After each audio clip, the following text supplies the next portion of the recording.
My husband, Peter, 33 male, and I, 30 female, have been married for 3 years, and before that, we had been together for 3 years too. I've known his family for almost 6 years, and I've gotten along with most of them except for his sister Lucy, 27 female. Brat is usually a word reserved for younger kids who tend to act out a lot when they don't get their way, but I think it fits pretty well for Lucy as well. She's the youngest of 3 kids and the only daughter, so I guess that's why her parents have always spoiled her, and to a certain extent, so have our brothers. But as an adult, her father and my brother-in-law don't really treat her all that differently anymore. But I can't say the same for her mother and my husband. I get along decently with my mother-in-law most of the time, and I love my husband, but the two of them are mostly responsible for the spoiled way that she still acts. When I met her for the first time, she didn't like me right off the bat because I did not treat her any differently from the rest of the family. But I didn't think I should have had to. Anyway, since then, she has never been nice to me and has always had a very weird attitude when she's around me. The sad thing is that it doesn't even bother me because I know that she's a brat and a grown woman who cannot handle not being the center of attention everywhere. I don't think I need her approval in the first place, so I've never tried to be her friend. Peter doesn't like this, and he has tried to tell me that I should at least make some effort to befriend her several times. But I've never paid attention to it, and after we got married, he stopped trying. But he has always treated his sister like a princess, and I've never had an issue with it until recently. So far, it was only his behavior through which he was spoiling her by validating her all the time, even when she would do something wrong, and always prioritizing her over everything else. And occasionally, he would splurge a little on her, but that was a pretty reasonable amount, and he would never go overboard. But 2 weeks ago at her birthday party, he gave her a present worth $25,000. And that's where I draw the line. It was a stunning jewelry set that she had been talking about for weeks and had told him that she was saving up money for it. So he decided to give it to her as her older brother to make her day, and not even for a second did he consider the fact that financially we were not in a position to be just giving out such expensive gifts from luxury brands. He hadn't discussed it with me earlier, which I think he really should have because it's a huge amount. And what's worse is that he had withdrawn that amount from our joint savings account. After he gave her that gift at her birthday party and everyone started going crazy over it, I had to pull him aside for a second because I was really confused about what was going on. Since earlier, we had decided that we were just going to give her a normal gift, and that's what I had brought along. He explained to me that he had been assigned a pretty big project with an extremely prestigious client at work, and that meant a big fat check as an advance. And he had deposited that in the joint savings account. But a few days after that, Lucy started talking about the jewelry she said she wanted, and he just knew that he had to get it for her. So he decided to make a withdrawal from the account and purchase that set for her so that he could give it to her as a present on her birthday. And he told me that the rest of the payment for the project that he had taken on would come through in a couple of months, so it didn't matter that he had splurged a little right now. I thought it was strange that I hadn't received any notifications from the bank since I had alerts set up for every transaction, and my husband confessed to me that the day that he had deposited the check at the bank, he had come home, and while I was sleeping, he had disabled all text alerts from the bank, from the app, and he knows that I don't really check my email very often. So he knew that he was safe and I wouldn't find out. He told me that he had initially done it because he wanted me to be surprised when he told me about the project. But after that, when he decided to use some of the money from the advance payment to buy that present for Lucy, he thought that it would be best that I wasn't notified by the bank So he did not enable those alerts again. I thought that this was very dishonest and disrespectful to me, and had been feeling quite annoyed while he was explaining all of this to me. So once he was done talking, I told him that this was absolutely unacceptable behavior, and that I did not appreciate the fact that he had purchased an expensive gift for his sister without even consulting me first, especially considering the fact that the money that he had withdrawn had been from our joint savings account, and it was supposed to be for both our futures, not just him. After marriage, when we had made that account, we had decided that we were not going to touch any of that money until we had a baby, because this was for the future, and both of us had honored that agreement until recently. When I confronted him about all of this and I told him that I was not happy with this decision, he got really nasty with me and told me that I didn't have any siblings, so he didn't expect me to understand what he was doing. He also said that Lucy was really important to him, and as her older brother, he could give her as many expensive gifts as he wanted to, and I had no right to stand in the way of that. I tried to argue with him, telling him that we had already agreed that we were going to start trying for a baby by the end of this year, so we had to save money for that. And as his wife, I had every right to talk about our finances if I thought he was going overboard. But then he said something really mean and called me a stupid and irrational housewife who was just jealous of my sister-in-law, and told me to get a job so I wouldn't waste his time and energy by creating drama about such petty stuff. Then he went back to the party and left me standing all by myself in a corner, and I had to try really hard to hold back my tears while I was walking to the car and started driving back home. Once I was inside the car, I drove a little further away, and then I finally broke down. And while I was crying, I called my parents up and I asked them if they would be okay with having me stay with them for a couple of days, because I just needed to get away from Peter. What he had said about me just being a housewife and needing to get a job really got under my skin, because I had only been a stay-at-home wife for the past 4 months. I had to quit my previous job because I wasn't getting the kind of opportunities that I wanted. And I felt like my potential was being wasted there. I had spent quite some time there and had been feeling trapped. So after some discussion with Peter, I decided to quit, and he knew that I was going to do this. At the time, he had been very supportive of it and had told me to go for it because he said that I had better employment opportunities in store for me, given my talent and dedication. I had been looking for job opportunities to my taste for the past 4 months, but hadn't been able to find anything that really appealed to me. So I still kept looking because I didn't want to waste my time at another dead-end job. In the meantime, I had taken over all the household chores because I didn't want to sit at home uselessly, so I guess I was a housewife. But just because I was in between jobs at the moment, and I'm not saying that there's anything wrong with being a housewife, but the way that he said it, that was obviously meant to insult me. Even when I had quit my job, we had decided that he was still going to keep putting aside his share of his income for the savings account. And once I started working again, I would resume as well. But just because I had told him that I didn't appreciate him buying expensive gifts for Lucy, especially when we were not even sure if we could afford them yet or not, he had turned the entire situation around on me and made me feel terrible about things that he himself encouraged initially. The fact that he had insulted me because of money made me feel terrible.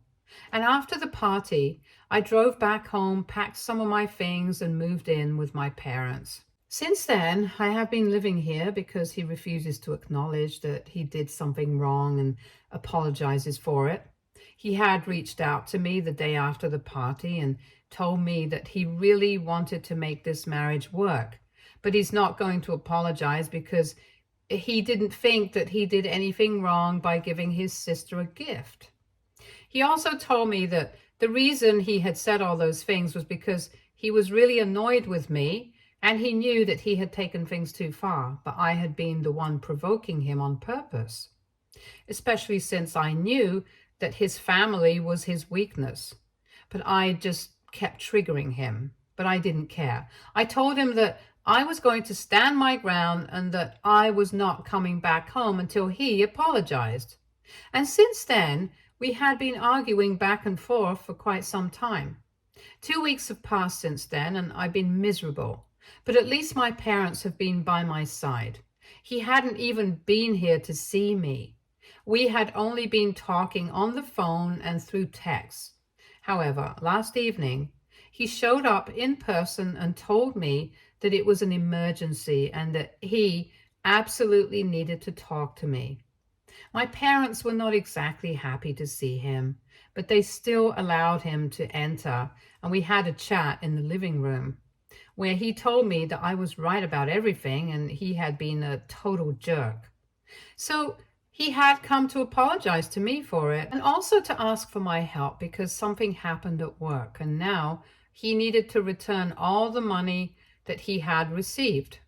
Apparently, his company had lost the project and the client had made a deal with another company. So now, according to the contract, they had to return any advance payment that they had received in full. And as we all know, he had already spent $25,000 of that payment on a gift for his sister. While he had been at work, his boss had told him all about it and demanded that he clear the payment by the end of the week. He was in big trouble now because before he came to me, he had gone to his sister's house and told Lucy about the situation that he was in. And with a heavy heart, he had to ask her to return the gift to him, and since he still had the receipt, he could get his money back. She hadn't had any occasion to wear it yet, so it was still unused. But in true Lucy fashion, she refused. I don't think anybody who has known her is going to be surprised by this because she has always been a spoiled, selfish brat. And this was exactly what I expected from her. But for whatever reason, Peter was surprised. And while telling me what Lucy had said, I could see that he really hadn't seen this coming, which just speaks volumes about how naive and blind he had been. Apparently, Lucy had told him that she already felt very emotionally attached to that gift, and she was really sorry, but she couldn't return it to him. And even when Peter requested her to understand his situation, she started throwing a temper tantrum and told him that once he had already gifted her something, he couldn't take it back, and asked him to go away after they got into an argument over this. Then he decided to call his parents, and while his father was at least sympathetic with him, his mother told him outright that he had no business asking for his gift back, and that Lucy was right. She was not obliged to return it to him. They told him to figure out another solution on his own and left it at that. After that, he even reached out to his younger brother out of desperation, but my brother-in-law straight up refused to get involved. So when nobody from his family had come to his rescue, he had decided to come to me with nowhere else to go. All of a sudden, he had a conscience, and he felt like he needed to talk to me, which he obviously did because he had nobody else on his side right now. He told me that now he would have to dip into our savings for another $25,000 so that he could clear the payment by the end of the week, or else he would be in big trouble at work and might even get fired, and he couldn't afford that. Peter also said that he could have easily withdrawn the money beforehand and then told me about it after it was already done, but because he wanted to be honest with me and show me how sincere he was about his apology, he had decided to approach me before he did any of that, so that he would have my consent, since it was money that belonged to both of us. I could tell that he was just grasping at straws because he didn't want to lose me, but he also didn't want to lose his money. So he had come to me pretending as if he was really sorry about what had happened. So I told him that since he had screwed up personally, the $25,000 that he needed to return would have to come out of his own pockets and not from our joint savings. I also told him that he hadn't been doing me a favor by coming to me and telling me about his intentions of withdrawing another huge sum of money from our joint account just so that he could cover up his own mistakes. I would have found out about it eventually, because this time the bank would definitely notify me since I had enabled the alerts again and I was not staying with him, so he couldn't disable it without my knowledge. The only reason he was even apologizing to me right now was because he felt guilty, since I had been right about everything, especially about Lucy, and since nobody from his family was on his side, he needed me to be there for him. I told him that he was an extremely selfish man and that I did not have any intention of agreeing to his plan of withdrawing the money from our savings. He had to use his personal savings for it because he was the one who had messed up. And if he was really sorry, then he would not argue with me. But he still continued to fight with me and told me that he was the one who had been saving money all on his own for the past couple of months, and I hadn't been able to make a single contribution because I hadn't even been working. So just to make things fair, I should have agreed to his terms, but I was being unreasonable, and he told me that as his wife, I should stand by him in such difficult times since he had ended up in a fight with his family and has also lost a huge project on the same day. I just reminded him of what he had said to me, and he had insulted me on purpose the other day at the party.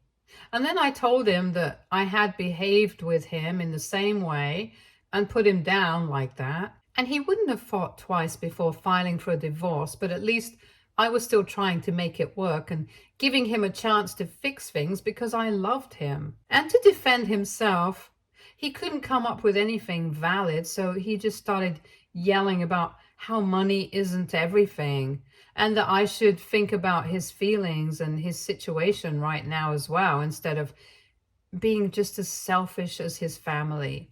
I literally laughed out loud when he said that money wasn't everything, because if it wasn't, then why not sacrifice your own money instead of our joint savings? He had no answer for that, so I told him that ultimately it was his call what he wanted to do, since technically I couldn't stop him from using the money from our savings account. But I had made up my mind about what I wanted to do, and I was going to speak to a lawyer the next day and put an end to all of this. I was done being pushed around and made to feel bad about myself, so I told him that I was no longer willing to fight for our marriage anymore. When I implied that I was going to speak to a lawyer and file for divorce, he completely lost it and started screaming at me, telling me that I was being selfish and unreasonable. Then, from yelling at me, he went to just screaming in general about how everything was unfair and how everyone was letting him down in ways that he didn't even know were possible. At that point, I felt kind of bad for him because he had lost a huge project at work that day, and then his family had let him down, and after that, when he came to me to feel better, I also told him that I was not going to be there for him anymore. Needless to say, his day was not going very well, and he started having a breakdown in the living room. At that moment, I really didn't know what to say or do for him, because on one hand, I felt terrible, but on the other hand, I couldn't forget the insult. So I just ended up standing there quietly for a few minutes before going to his side, patting him on the back and telling him that everything was going to be fine eventually. But he needed to pull himself together. I tried to be as kind as possible, but in my head, I had already made up my mind that I was going to leave him, and I was firm about it. A couple of minutes later, once he was done having a breakdown, he just abruptly got up and left without even saying goodbye. After he left, I called up our family lawyer and explained the situation to him, and he put me in touch with a divorce attorney late at night. And on the phone call itself, we decided to meet today, and within this week, we are going to file for divorce. I was pretty sure about everything until this morning, but then I received a text from Peter saying that he was sorry about everything and that he was going to pay the $25,000 out of his own pocket and not use our savings. He told me that he hadn't been thinking straight last evening and he had been a complete mess because he had lost a big project, which is why he had ended up acting out like that. But he really wanted to make it work with me, and he knew that I loved him and he loved me too. So he wanted to give us one final chance and wanted me to consider it as well. So now I am suddenly having second thoughts about getting a divorce from him because I do love him. But I know that right now, leaving him would be the best choice for me. But for him, it might lead to another breakdown and I don't know what to do. AITA for wanting to leave my husband when he's already going through a rough patch. Update 1. 4 days have passed since I posted and I decided to go through with the divorce and told my lawyer that I wanted to file the petition. It was not an easy decision to make for me because I genuinely used to think that Peter was my soulmate. But in light of recent events, I don't think I can go on pretending to believe that because it's obviously not true. If it had been, he never would have said the things that he said, no matter how hard I try. I just can't get it out of my head. His behavior recently has been terrible, and I'm not the kind of woman who's going to put up with this just because I love him, and he needs to realize that. Maybe there are better people than me with bigger hearts who would be willing to forgive in such situations, but that is not me, and I feel really sorry for us, both of us, since neither of us had wanted things to end this way. But it is what it is. After the message that Peter had sent me a few days ago, I didn't reply to it for a couple of days, but yesterday I told him that I was really sorry, but I had decided I was going to go through with a divorce because I couldn't be with him anymore. Even if I wanted to, things would never go back to the same way they were before all of this took place. And maybe it was better for both of us to try and move on because clearly neither of us were happy with each other anymore. I told him that I hoped he would understand, and then I blocked him because I didn't want to hear back from him again, because this is quite difficult for me as it is. I didn't want it to get worse. I've been miserable, but thankfully my parents have been very supportive and they think that I'm doing the right thing for myself. I don't know if it's the right thing for Peter, but that's his lookout now. Update 2. So Peter was served with the divorce papers today, almost 5 days after we filed the petition, and he came over in the evening. He had a bunch of bags with him, and when I opened the door to him, he told me that he had packed all my things that I had left behind in the house and brought them all to me because I would probably be needing them. I could tell that he was very upset and had probably been crying in the car before he came here, but I didn't want to discuss it because that would just make things unnecessarily awkward and difficult. But he wanted to talk about it, so while I was bringing the bags inside, he asked me how we managed to go from planning a baby a couple of weeks ago to getting divorced now, and I honestly did not know how to answer that.